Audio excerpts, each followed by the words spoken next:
প্রতি বছর ভোট দিতে গিয়ে হেনস্থার শিকার হতে হয় গ্রামবাসীদের। তাই ভোট বয়কটের ডাক আরান্ডি মহল্লার বাসিন্দাদের। তাদের অভিযোগ, গ্রাম থেকে ভোট কেন্দ্র 265 নম্বর বুথ 2 কিলোমিটার দূরে। আগে বেশ কয়েকবার সেখানে ভোট দিতে গিয়ে নানান বাধার সম্মুখীন হয়েছে তারা, এমনটাই অভিযোগ করছে গ্রামবাসীরা।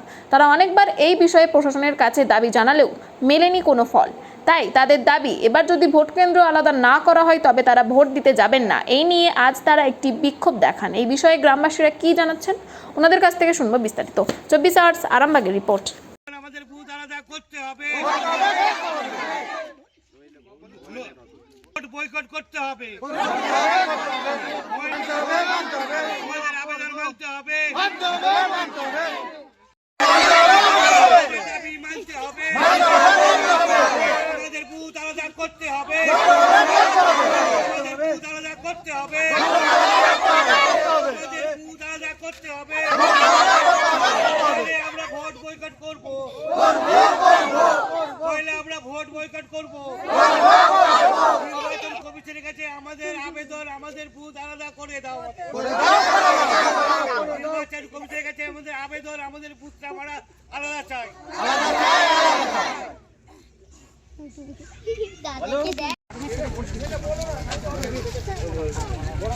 পুলিশ প্রশাসন এসে সব দেখে গেল।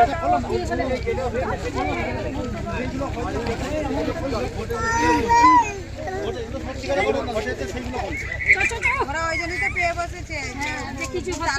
ভোট দিতে গেলে দুবারই মার খেয়েছি। সব মেয়েদেরকে নিয়ে মানে সম্মানহানি করতে চেয়েছে, তবু আমরা ছুটে চলে এসেছি। তারপরও আমাদেরকে একবার সুযোগ আমরা দিয়েছি যে মানে পরবর্তীতে আবার গিয়েছি, তখন আমাদের মেয়েদিকে তাল বাকড়া নিয়ে সব মাথায় মেরেছে। মারার সাথে সাথে সব এসেছে, এসে তারপর আমাদেরকে মানে বাঁচিয়েছে। আর যত মানে যাচ্ছে তত এরকম মানে করছে। আমরা বারবার ওখানে মার খেতে বা সম্মানহানি হতে যেতে চাই না। সেই জন্য আমাদের বুথ আলাদা করে দিতে হবে। আমাদের এখানে 500-550 ভোটার আছে, ওই কেউ ভোট দিতে যাব না। কারা মারধর করছে? ওই মানে বিজেপির যে লোকের ছেলেরা আছে সেই ছেলেরা করছে। না হলে কি করবেন বুথ যদি আলাদা না হয়? না হলে আমরা ভোট দেবো না, আমরা বয়কট করে দেবো। আমাদের মার খেতে কাঁটার ঝাড়ে, কে পুকুরের জলে সব লাফ দিয়ে পড়েছে। ভোটের সময় তো প্রশাসন থাকে, তার সত্ত্বেও প্রশাসনটা ভেতরে আছে, এরা করছে বাইরে। মানে প্রশাসন একটু দূরে আছে, পাড়ার ভেতরে গলিতে যাচ্ছে, গলিতে তো আর দেখতে পাচ্ছে না। তখন হাত ধরে টেনে নিয়ে তাকে মানে মারধর করছে। আর এদিকে বলছে সাথে করে যাচ্ছে, টোটোয় করে যাচ্ছে, টোটো থেকে নামিয়ে নিচ্ছে। নামিয়ে নিয়ে বলছে ভোট দিবি আয় বলে আমাদেরকে সব মারধর করছে। কি নাম কি আপনার? আমার নাম আসমিনা বেগম। কোথায় বাড়ি? আরান্ডি মহল্লাপাড়া। কেন ভোট বয়কট করছে? সমস্যা আমরা বয়কট করতে চাইছি যে আমরা যেভাবে সম্মানের সঙ্গে আমরা ভোট দিতে যাই, যেই সম্মানটা আমরা পাই না। আমাদের ওপরে অনেক অত্যাচার হয়েছে, বারবার এই অত্যাচার সেরে আমরা সেখানে যেতে পারবো না। যদি উনি আমাদের সম্মানের সঙ্গে যদি এখানে একটা কিছু করে দেন, আমরা তবেই ওনার ভোটটা দিতে পারবো। নাহলে আমরা কিছুতেই এটা করতে পারছি না। কি করে করবো? আমাদের তো একটা সম্মান আছে। হ্যাঁ, আমরা কি বারবার অসম্মান হতে যাবো, বারবার মার খেতে যাবো? আমাদেরকে কে দেখাবে, কে করবে? আমাদের এই সম্মানটাকে কে ফিরিয়ে দেবে? আমাদের এই সম্মানটাকে যদি ফিরিয়ে দিতে পারেন তাহলে আমরা ভোট দেব। তবু আমরা সেখানে আমরা যাব না, আমাদের এখানে একটা ব্যবস্থা করে দিতে হবে। কি চাইছেন এখন আপনারা? আমরা চাইছি যে এখানে আমরা একটা বুথ চাই, আমরা এখানেই ভোটটা দেব। আমরা ভোট দিতে চাইছি, উনি আমাদের জন্য যা করছেন আমরা ওনাকে চাইছি, কিন্তু হলে কি হবে, আমাদেরকে যেতে দিচ্ছে না। কারা যেতে দিচ্ছে না ভোট দিতে? যেতে দিচ্ছে না। যেখানে যাচ্ছি সেখানে অনেক মানে অন্য পার্টি আছে, হলি গলি দিয়ে আমাদেরকে যেতে হচ্ছে, সেই জায়গা দিয়ে যাওয়া যাচ্ছে না। যা ভোটটা দিয়ে আসছি, বাড়ি থেকে মেয়েরা বেরিয়ে মার খাচ্ছে, মার দিচ্ছে। কে কাকে মারতে যাবে? আমরা গাড়িতে আছি, গাড়ি থেকে টেনে নামিয়ে মারছি। তাহলে আমরা কি করব? হাত ভেঙে দিচ্ছে, উল্টোপাল্টা ভাষায় কথা বলছে। তাহলে এবার আপনারা ইয়ে করুন। কতজন ভোটার আছে আপনাদের এখানে? আমাদের এখানে অনেকজন, 200-র ওপরে ভোটার আছে। 540-এর ওপরে ভোটার আছে। আপনার নাম? সাইনা ইয়াসমিন। কোথায় বাড়ি আপনাদের? আরান্ডি মহল্লাপাড়ায়। আরান্ডি মহল্লাপাড়া 265 নম্বর বুথ। সমস্যাটা এই কারণ, আমাদের গ্রাম থেকে, আমাদের পাড়াটা থেকে 2 কিলোমিটার দূর ওই বুথটা। এবার ওইখানেতে বিজেপির দুষ্কৃতীরা, বিজেপির ছেলেরা আমাদের এই আমাদের পাড়াটা মুসলিম পাড়া, মনে করে যে এটা টিএমসির ভোট। সেই কারণেই ওখানে ভোট দিতে যায়, বাধা দেয় ওরা। দুবারই মারধর করেছে আমাদের এই পাড়ার।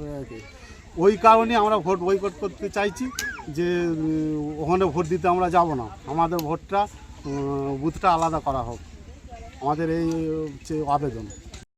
সমস্যাটা ওনারা বলছেন যে আরান্ডি 1 নম্বর অঞ্চলের অন্তর্গত যে 265 নম্বর বুথ, 265 নম্বরের কিছু ভোটার নাকি বলছেন যে তারা ভোট বয়কট করছেন, কারণ তাদের সমস্যা হচ্ছে যে বিজেপি নাকি তাদেরকে সমস্ত ভোটেতে অত্যাচার করে। আজকে যে ভোটারগুলো, যে সাধারণ মানুষগুলো আজকে এই কথাগুলো বলছে, একটু 2023-এর যে পঞ্চায়েত নির্বাচন এবং 2021-এর যে বিধানসভা ভোট আপনারা যদি ফলো করেন, আজকে ওই সমস্ত মহিলারা এবং মহিলা ভোটারগুলো আজকে ওই বুথটাতে ভোটার বুথ জাম করে আজকে ফলস ভোট দিয়েছে। এক একটা ভদ্র মহিলা 5 বার 6 বার 7টা 8টা করে পঞ্চায়েত ভোটে ভোট দিয়েছে। এমনকি ওই মহিলাগুলো, ওই সেকেন্ডারি পুরুষগুলো ওরা বুথ জাম করে টোটাল তৃণমূলের বুথে ভোট করেছিল। আজকে এটা তারা পুরোপুরি তৃণমূলের সমর্থক, অর্থাৎ তারা বুঝতে পেরেছে যে পঞ্চায়েত ভোটে সিভিক দিয়ে ভোট করেছিল, তারা ভোট ছাপ্পা রিগিং করে পঞ্চায়েত ভোট জিতেছিল। 2024 সাল প্যারামিটারি দিয়ে ভোট হবে এবং কেন্দ্রের নরেন্দ্র মোদী সরকারের ভোট হবে, তাই তারা রিগিং ছাপ্পা করতে পারবে না, তাই তারা মিথ্যাভাবে অপবাদ দিচ্ছে বিজেপির নামে। বিজেপি এই সমস্ত কাজে কোনোদিনই করে না এবং সন্ত্রাস করে অত্যাচার করে বিজেপি ভোট করার চিন্তাভাবনা কোনোদিনই রাখে না। ওরা যে অভিযোগটা করছে সম্পূর্ণ মিথ্যা অভিযোগ, ওটা তৃণমূলের পক্ষে ভোট করানোর জন্য আজকে বলেছে। আজকে প্যারামিটারি দিয়ে ভোট হবে 2024 লোকসভা ভোট, তাই তারা বুঝতে পেরেছে যে আর আমরা ছাপ্পা ভোট করতে পারবো না, রিগিং করতে পারবো না, তাই তারা এইরকম অভিযোগ করছে যাতে সুষ্ঠুভাবে সম্পূর্ণভাবে নির্বাচন করতে পারে।